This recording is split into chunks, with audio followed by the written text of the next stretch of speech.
Olha, o Brasil precisa de um novo projeto. Esse novo projeto tem que responder a questões muito graves, muito inadiáveis, todas elas. Todas elas. A segurança pública virou um desastre no Brasil, tanto do seu ponto de vista de concepção legal, quanto de como enfrentar o crime organizado, facções criminosas. A saúde pública é um flagelo. Você não tem ideia hoje da quantidade de brasileiros que têm espécie de diagnóstico já e que precisam de cirurgias eletivas ou de exames especializados há 2 anos, não conseguem fazer. Você imagina uma mulher com um nódulo no seio, já diagnosticado por uma mamografia, que precisa fazer a punção para saber se é benigno ou maligno, 2 anos pode ser a diferença de vida ou morte. Então eu que tenho a responsabilidade de entender o Brasil como um todo, compreendo que nós precisamos atacar essas coisas todas com a ênfase necessária, que só um grande projeto que eu tento apresentar responde. Mas eu não posso disfarçar que a minha grande prioridade é transformar a educação pública brasileira numa das 10 melhores do mundo em 15 anos. As pessoas duvidam disso, mas eu venho do Ceará. Quem quiser, por favor, procure o IDEB, que saiu ontem, e você vai ver ali que 87 das 100 melhores escolas públicas do Brasil estão no Ceará, um dos estados mais pobres do país. Se o Ceará, pobre como é, pôde fazer, graças aos professores, às prefeituras, ao governo do estado, a todo um grande mutirão, o Brasil é muito mais rico do que o Ceará e eu quero ir para a história como o presidente que revolucionou a educação. Por quê? Porque só a educação brasileira vai transformar nosso povo pobre, sofrido, desempregado, numa nação livre, soberana, democrática e capaz de enfrentar o desafio do trabalho. Candidato, eu aproveito então para perguntar para o senhor como ficará a educação infantil e o ensino fundamental? Nós precisamos entender que as neurociências estão ensinando há muito tempo que do 0 aos 3 anos é a hora que a criança monta a arquitetura do cérebro dela. Se ela não for bem alimentada, se ela não tiver os afetos devidos, o entorno para ela, para a socialização básica, pode se comprometer o futuro dessa criança. Portanto, nós precisamos universalizar a creche em tempo integral pelas crianças. Mas, evidentemente, com um país que está com 14 milhões de pessoas ou no desemprego ou no desalento e mais de 50 milhões de brasileiros na informalidade, isso dá 70 milhões de pessoas, desemprego, desalento e informalidade, as mulheres precisam, e os poucos homens que ainda chefiam famílias, embora sejam muitos num país grande como o Brasil, precisam ter um lugar onde deixar suas crianças seguras, bem alimentadas, com higiene e com a socialização devida. Alguém vai dizer, isso é impossível? Eu digo, não, não é. Só o que o Brasil abre mão de cobrar de imposto de produtos de luxo, Laís, na cesta básica, que as pessoas precisam saber que essa é a minha diferença dos outros candidatos. Eu não minto, eu não faço promessas que eu não posso cumprir, eu digo sempre como fazer e de onde vem o dinheiro e, infelizmente, sou o único. Mas só o que o Brasil abre mão de cobrar de imposto de filé mignon, salmão, queijo suíço e mais 36 produtos suntuários dá 8 bilhões de reais de PIS/COFINS por ano. Se eu voltar a cobrar isso dá para botar 1 milhão de crianças pobres em uma creche em tempo integral para filho de rico nenhum botar defeito. E nós precisamos botar 3 milhões. Portanto, são 3 anos de cobrança dos impostos dos produtos de luxo, que só os ricos têm o benefício, são capazes de botar todas as 3 milhões de crianças mais pobres do Brasil numa creche em tempo integral. Para o ensino médio e para o ensino superior, o senhor tem alguma proposta? Nós precisamos mudar o padrão pedagógico. Deixa eu explicar o que é isso. O Brasil herdou do século XIX uma escola que o bom aluno é aquele que decora, que retém informações e reproduz essas informações sob estresse. E o bom professor é aquele que vai para a lousa e reproduz sem precisar olhar para o livro boas informações. Isso em tempos de Google, de mundo digital, de óculos de realidade virtual, é puro lixo. Quem ainda está salvando a pátria são os nossos professores. Nós precisamos fazer que a pedagogia seja transformada profundamente para que o aluno seja preparado para esse mundo digital e para a economia do conhecimento. Isso só será obtido por um retreinamento massivo de todo o magistério brasileiro. E os municípios e estados que contratam ensino médio, ensino básico, etc., não têm dinheiro mais para isso, salvo poucas exceções. Portanto, é preciso adaptar o Fundeb, que é o Fundo de Desenvolvimento da Educação Básica, para todos os elementos, inclusive e especialmente do ensino médio, para que a gente possa, retreinando o magistério, pagar devidamente pelo bom desempenho que as escolas serão avaliadas individualmente. Isso é possível? É perfeitamente possível se nós alterarmos o padrão de financiamento do Estado brasileiro. Aí eu vou dizer aqui um número. O Brasil, nos últimos 12 meses, entregou na mão dos bancos 500 bilhões de reais de juro. É claro que nós não vamos poder deixar de pagar o juro, mas é só para dizer que com menos de 200 bilhões de reais a gente atinge essa meta que eu estou propondo por ano.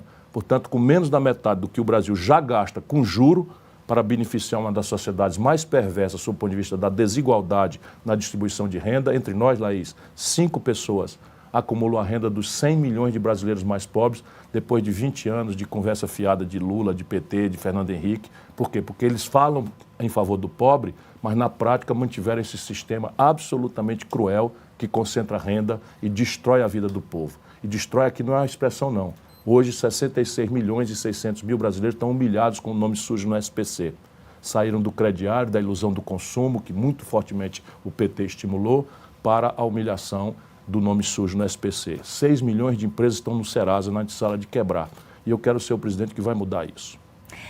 Candidato, qual a posição do senhor sobre a defesa da vida humana, especificamente sobre o aborto? O senhor é contra ou a favor? Ninguém pode ser a favor do aborto. O aborto é uma tragédia, nós temos que pacificar isso. É muito estúpida, sabe, a opinião arrogante de certos setores de uma esquerda mal lida do mundo e do Brasil, e que estão muito concentradamente no PT, né, que não compreendem isso sob o ponto de vista da religiosidade, sob o ponto de vista da moralidade e sob o ponto de vista da devastação afetiva que um aborto causa numa mulher e numa família.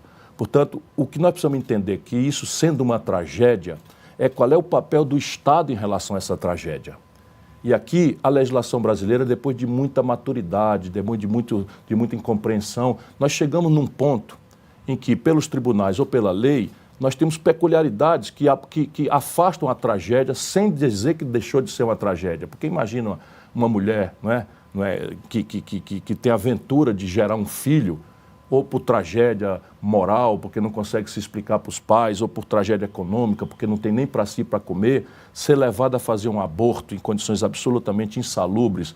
Eu tenho notícias, eu fui governador, fui prefeito, eu sou uma pessoa que tem uma formação católica muito forte, eu venho de ser, sabe, uma pessoa da juventude franciscana, eu fui criado, eu morei no convento, no mosteiro, eu tive o privilégio de fazer uma refeição junto com o Frei Damião, encontrei com o Frei Damião, meu confessor era Dom Aloysio Lochaide, um santo em vida, percebe? Então eu tenho a compreensão muito próxima, muito sensível disso. Então a legislação como está parece ser o ponto razoável para essa tragédia, portanto eu sou contra qualquer mudança nisso.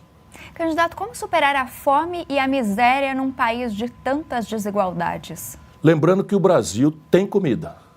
Isso é o que nós precisamos dizer. A Europa não tem comida suficiente, precisa importar de fora. A China não tem comida suficiente para os padrões de nutrição que deseja e tem que comprar de fora.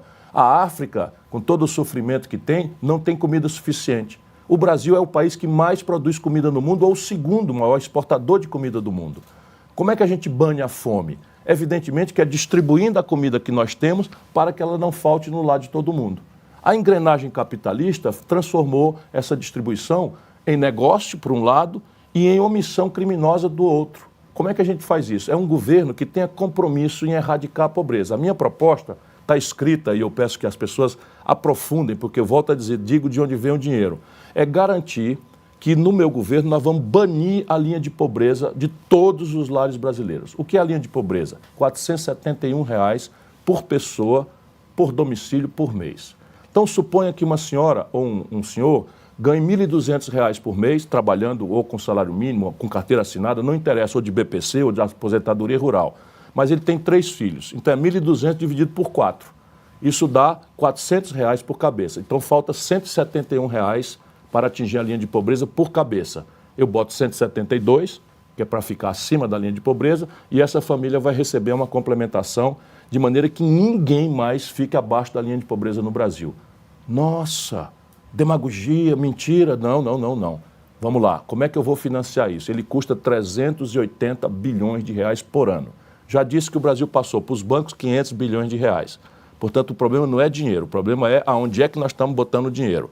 Mas como a gente ainda vai ter que continuar pagando juro, porque a gente não vai dar calote na dívida, eu preciso dizer, enquanto eu não resolvo esse problema do juro, como é que eu vou fazer para financiar isso e não ser uma promessa mentirosa de um povo que está tão machucado e sofrido por anos de demagogia e de ódio que estamos vendo agora no Brasil? É assim, juntando o BPC, juntando a aposentadoria rural, juntando o atual orçamento do Auxílio Brasil, que se chamava Bolsa Família, mais as transferências, Vale Gás, auxílio caminhoneiro, quando nós temos 300 bilhões de reais, falta 80. Falta, na verdade, 79 bilhões. Eu estou propondo criar um imposto sobre as grandes fortunas, pequeno, 0,5% apenas a 1,5%, apenas sobre os patrimônios na pessoa física, ou seja, esqueça as empresas, não vão pagar nada, mas na pessoa física, quem tiver 20 milhões de reais ou mais de fortuna, vai pagar 50 centavos a cada 100 reais de fortuna, e isso eu arrecado os 79 bilhões que falta, e aqui está como eu vou banir a fome. Porém, não basta fazer isso, nós precisamos no Brasil devolver à nossa estrutura organizacional uma política de abastecimento e preços. O que é isso? O Brasil já teve, eu não estou inventando a roda. Os europeus fazem, os americanos fazem, todo mundo sério faz, e o Brasil fazia e deixou de fazer por conta da confusão política e de corrupção que tomou conta do nosso país nos últimos 25 anos. A ideia qual é? É que o governo, quando chegar a hora da safra, o governo, pelo seguro e pelo preço mínimo, garanta que o produtor não vai ser esfolado pelo atravessador, porque ele não tem capital, ele tem que vender a coisinha dele, então vai vender todo mundo ao mesmo tempo, o preço despenca e muitas vezes o pequeno produtor, especialmente, tem prejuízo. A hora do governo entrar é garantindo preço mínimo, o que a iniciativa privada não comprar, o governo compra. Monta estoque regulador e quando houver entre safra, ou seja, uma seca, uma crise de abastecimento, uma puxada de comércio exterior, como está acontecendo agora, a inflação dos alimentos no Brasil é a maior dos últimos 30 anos. 20% é a inflação dos alimentos. Não é por nada, não houve seca, não houve nada. É porque a China entrou bombando, a Europa entrou bombando e eles estão vendendo para fora para faturar em dólar, deixando a mesa do brasileiro com fome. 125 milhões de pessoas não fizeram as 3 refeições hoje. E 33 milhões passaram fome completa, entre elas, 1 de cada 4 crianças apenas fez as 3 refeições. Isso não é cristão, sabe? Então, se eu tenho um abastecimento, eu compro, guardo, na hora que houver a entre-safra, eu vendo a um preço moderado para a população poder não ser explorada pela especulação. Qual a concepção do senhor sobre moralidade administrativa, o combate à corrupção? A corrupção é um câncer trágico por 2 razões, não é só por uma. Primeiro, ela desvia dinheiro daquilo que falta na mesa da pessoa para comer.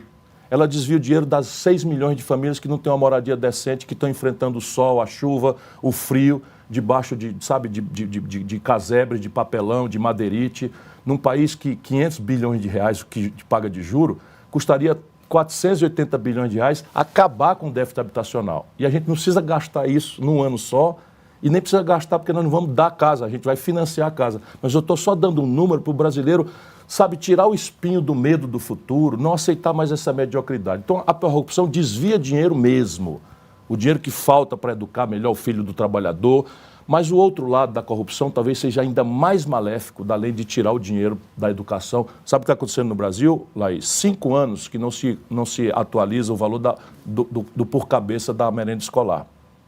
5 anos, inflação aloprada em alimentos. E o que está acontecendo hoje? A merenda escolar, que muitas vezes é a única refeição que o filho do pobre tem, virou 1/4 de ovo, bolacha e suco misturado com água dobrada, porque está simplesmente... Enquanto isso, a roubalheira no escândalo, no orçamento secreto, na emenda do relator, passa de 20 bilhões de reais essa verba. Eu sei bastante bem onde é que estão as distorções do Brasil. Mas o maior mal, penso eu, é fazer com que o povo brasileiro, a juventude, a mulher brasileira, pense que a política é um ambiente de pilantra, de mentiroso, de enganador. E a política não é isso. A política é a linguagem da democracia. Só a política é que define o preço das coisas, sabe, a qualidade da saúde, a qualidade da educação. E, portanto, nós precisamos combater a corrupção, seja pelo desvio de dinheiro, seja pelo péssimo exemplo que é ensinar para o povo brasileiro, para as crianças, que ser corrupto vale a pena, que a impunidade é o prêmio para o ladrão da política, como infelizmente está acontecendo. Nós estamos vendo o Bolsonaro e o Lula debatendo qual dos dois é o mais corrupto. E eu peço, examine a minha vida. Examine a minha vida. Eu já governei o Ceará, já fui prefeito de Fortaleza, fui ministro da Fazenda, comandei a economia do Brasil. Nunca respondi por um ato de corrupção. Nunca, nem para ser absolvido. E exemplo é muito melhor do que palavra. Candidato, como o senhor entende a relação entre os poderes executivo, legislativo e judiciário? Hoje eu diria que é uma verdadeira baderna. Né? O executivo, ao se omitir, permite que o judiciário invada a política, o judiciário fazendo política, se metendo em coisas da legislação. Por exemplo, a questão do aborto do anencéfalo era um assunto que nós deveríamos ter tratado pelo parlamento. O parlamento devia ter discutido isso, ouvido as igrejas, ouvido os materialistas, ouvido as esquerdinhas do PT. Todo mundo devia ter o direito de opinar e, no fim, a gente, como um país democrático, decidir o que fazer diante da tragédia da Zika ter provocado gravidez, que provocou anencefalia.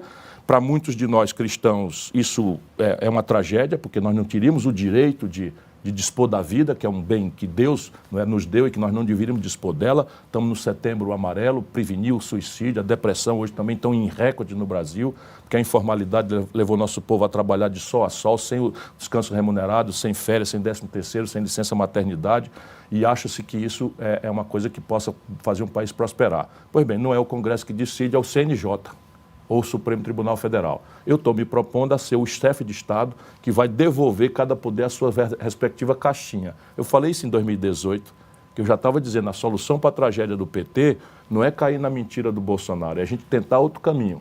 Infelizmente não foi ouvido, o Brasil está pagando um preço amargo. Nós somos 3% da população do mundo, morreram no Brasil 11% das pessoas que morreram de Covid-19 por conta do desastre político que aconteceu. Está acontecendo de novo. Pelo amor de Deus, eu tenho pedido que Deus ilumine a sociedade brasileira. Sabe que Deus me deu o dom de tocar o coração das pessoas, porque a ciência da insanidade é você repetir as mesmas coisas e esperar resultado diferente. Sabe, votar em massa no Bolsonaro para protestar contra a corrupção do Lula e do PT. E agora, decepcionado com o Bolsonaro, voltar o Lula e o PT é ensinar para a população que roubar vale a pena.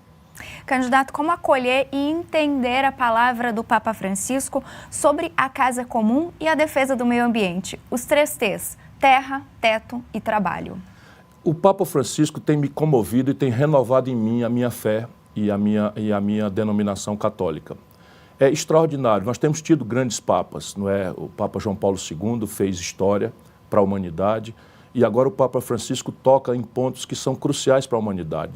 Hoje, ser feliz é uma tragédia. Ser feliz é um grande equívoco, se realiza no consumo. Eu estou dizendo todo dia para um garoto da periferia que ele, para ser feliz, ele tem que comprar o bom, bonito e barato. É o consumismo mais desbragado e eu produzo uma geração de frustrados, de revoltados, porque as pessoas não têm renda para pagar, sabe, esse sonho de consumo que a televisão compre todo dia nos faz. E, de outra forma, esse padrão de consumo, ele está matando o planeta. Porque a ideia de consumo hoje, o símbolo é cada cidadão possuir um carro individual consumindo combustível fóssil. Se a China repetir esse padrão norte-americano, os Estados Unidos já tem 2 carros para cada 3 habitantes. Se a China, com 1 bilhão e 300 milhões de habitantes, repetir como está indo para repetir, só nisso o planeta Terra morre. As mudanças climáticas são verdadeiras. Eu viajo o Brasil inteiro, a gente decola do Amapá para Goiás, está tudo coberto de fumaça, de queimada, enfim, por essa forma errada de viver tudo que há para viver aqui e agora e tal. E o que é que o Papa Francisco está desafiando? A nós, tomadores de decisão, que nós achemos o ponto de equilíbrio entre preservação e oportunidade de trabalho e renda. E se tem um país no mundo, eu digo isso porque conheço o Brasil com uma palma da minha mão, se tem um país no mundo onde nós podemos dar exemplo de como fazer, preservar e dar oportunidade para o nosso povo produzir e trabalhar, é o Brasil. Como? Zoneamento econômico e ecológico. Vamos pegar o nosso território e fazer com a base, não é, da ciência que está acumulada nas universidades. Na Amazônia você tem o Emílio Gueldi, tem o INPA, tem as universidades. Não fazer uma coisa de cima para baixo, ouvir as pessoas que estão ali e que foram chamadas para povoar a Amazônia muitas vezes, não é? E a forma de dar o título da terra era ele provar que desmatou. 15 aninhos atrás, você chamava um gaúcho, um cearense, um paraibano para ir para a Amazônia, pela pobreza, pela fome, etc., procurando oportunidade, ele só ganhava o título da terra lá e se mostrasse para o INCRA que desmatou. E, de repente, depois de 15 anos, ele virou um criminoso.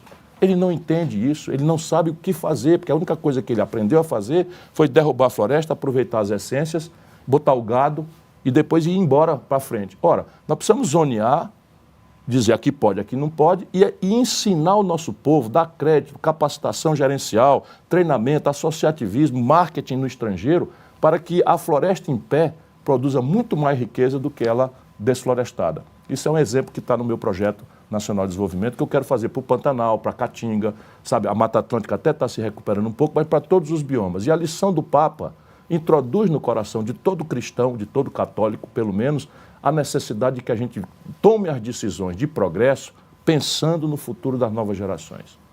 Gostaria que o senhor falasse um pouco sobre a questão fiscal do país. A sociedade fala que paga muito imposto e o governo acha que arrecada pouco. Quais são as propostas do senhor para isso? A sabedoria popular do interior, onde eu fui criado e educado, Sobral, no interior do Ceará, diz que casa onde falta pão, todos brigam e ninguém tem razão. Mal comparando, não tem nenhum direito o governo brasileiro de dizer que arrecada pouco. Porém, nós estamos hoje com uma situação fiscal absolutamente devastadora, porque nós chegamos finalmente ao pior dos mundos. Nós estamos esfolando a sociedade que produz e que trabalha, os pobres e a classe média, e o governo não tem dinheiro para nada daquilo que nós conversamos aqui. Sabe o que é a segurança pública? Todo mundo está com o espinho do medo. As facções criminosas estão dando as cartas, terrorismo na periferia do Brasil inteiro, e nem mudamos a lei e nem mudamos o orçamento. Sabe quanto é que o Brasil gasta com segurança pública? 33 centavos de cada 100 reais. Ou seja, nós não gastamos nenhum real, nem 1% do orçamento. Nós gastamos 33 centavos de R$1 por cada 100 reais de arrecadação.